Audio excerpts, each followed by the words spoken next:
नमस्कार। आज हम सब मिलकर कंप्यूटर की दुनिया में एक बहुत ही रोमांचक सफर पर निकलने वाले हैं।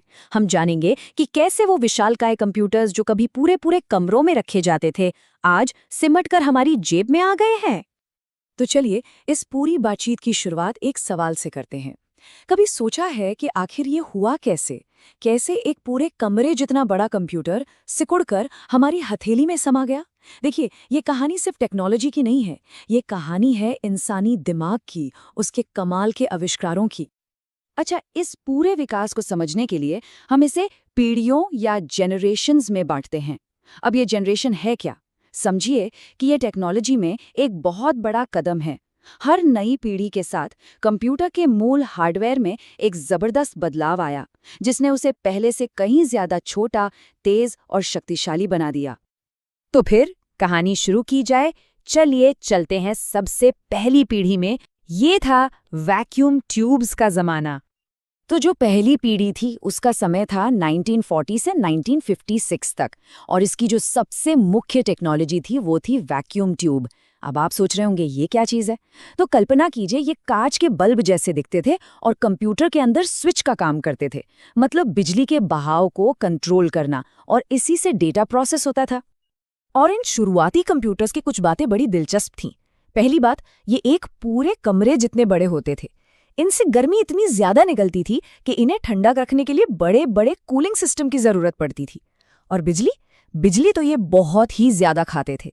इनकी स्पीड आज के हिसाब से देखें तो बहुत ही धीमी थी। और सबसे बड़ी दिक्कत, ये बार बार खराब हो जाते थे।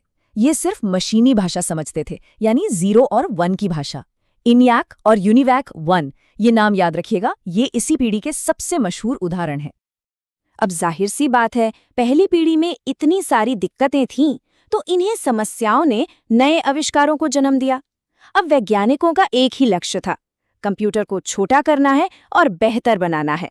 यहीं से शुरू हुआ चीजों को छोटा, यानी मिनिएचराइज करने का दौर। और इस दौर की शुरुआत हुई एक ऐसे आविष्कार से जिसने सब कुछ बदल कर रख दिया। हम बात कर रहे हैं दूसरी पीढ़ी की, जो 1956 से 1963 तक चली।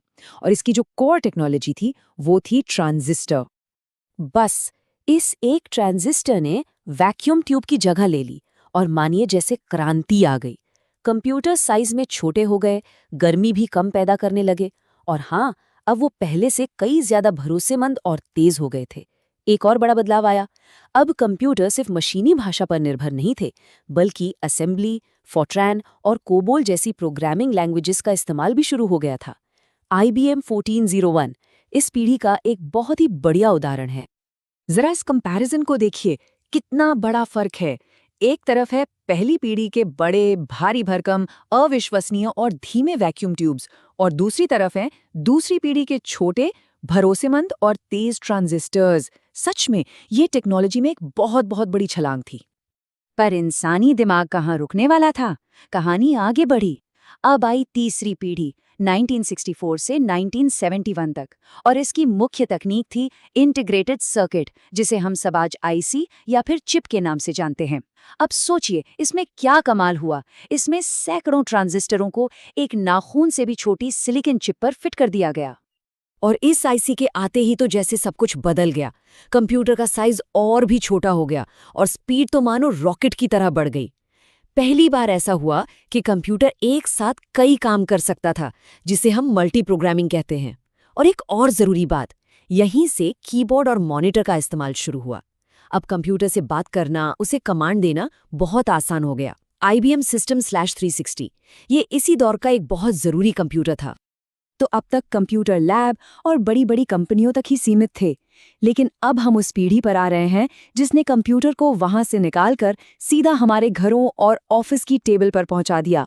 जी हाँ, ये थी चौथी पीढ़ी, और इसे कहते हैं पर्सनल कंप्यूटर की क्रांति। तो ये पर्सनल कंप्यूटर बना कैसे? जरा इस सफर को समझिए।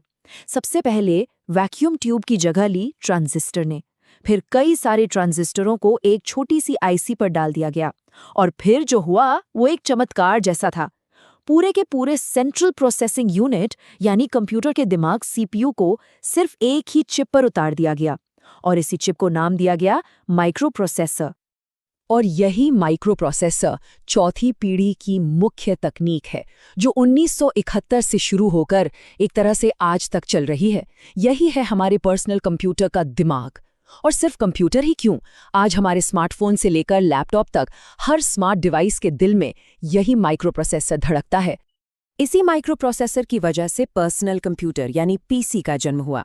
क्योंकि इन चिप्स को बहुत बड़ी संख्या में बनाना संभव था, तो कंप्यूटर भी सस्ते होते चले गए, इतने सस्ते कि आम लोग भी उन्हें खरीद सकते थे।